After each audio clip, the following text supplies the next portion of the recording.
జాతీయ భావజాలానికి ప్రతీకగా నిలిచిన వందే మాతరం గీతం 150వ వార్షికోత్సవం సందర్భంగా రాజ్యసభలో బుధవారం నిర్వహించిన ప్రత్యేక చర్చలో రాజ్యసభ సభ్యులు సానా సతీష్ బాబు పాల్గొని భావోద్వేగ భరితంగా ప్రసంగించారు. ఈ సందర్భంగా ఆయన వందే మాతర గీతం చరిత్ర, భారత స్వాతంత్ర్య సమరంలో దాని పాత్ర, అలాగే తన స్వస్థలం కాకినాడతో ఉన్న ప్రత్యేక అనుబంధాన్ని సభలో వివరించారు. సరిగ్గా 102 ఏళ్ల క్రితం నవంబర్ 28, 1923లో నా స్వస్థలమైన కాకినాడలో ఒక దురదృష్టకరమైన సంగతి జరిగింది. అక్కడ భారతీయ జాతీయ కాంగ్రెస్ వారు ఏఐసిసి సమావేశాలను పెట్టడం జరిగింది. అక్కడ ఆ సమావేశంలో వందే మాతరం గీతాన్ని బహిష్కరించాలని చెప్పేసి అప్పటి భారతీయ జాతీయ కాంగ్రెస్ అధ్యక్షుడు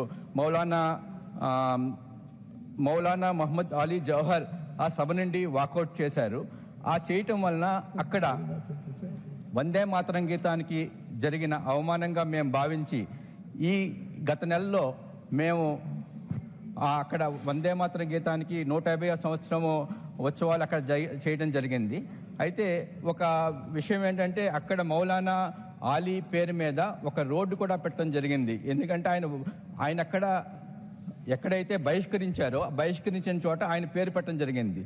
గత నెల నవంబర్ 7న నా తోటి సభ్యులు రాధామోహన్ దాస్ గారు, మన భారతీయ జనతా పార్టీ అధ్యక్షుడు మాధవ్ గారు, మా చంద్రబాబు నాయుడు గారి ఇచ్చిన పిలుపు మేరకు మేము వందే మాతరం ఉత్సవాలు రాష్ట్ర ప్రభుత్వం మొత్తం చేస్తుండగా దాంట్లో అక్కడికి వెళ్ళి ఆ పేరుని మౌలానా ఆలీ వీధి పేరుని మార్చి దాన్ని వందే మాతరం మార్గంగా మార్చడం జరిగింది.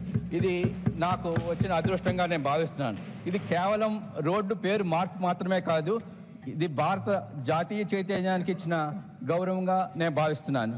అయ్యా, ఈ నా స్వస్థలం కాకినాడ నుంచి దేశానికి వెళ్ళే సందేశం ఏంటంటే చరిత్ర మనల్ని విడగొట్టకూడదు, చరిత్ర మనల్ని కలపాలి. ఈ 150 ఏళ్ల వందే మాతరం వేడుకల సభలో పాల్గొనే ఈ అవకాశాన్ని ఇచ్చిన మా నాయకుడు నారా చంద్రబాబు నాయుడు గారికి ప్రత్యేక ధన్యవాదాలు తెలుపుతున్నాను.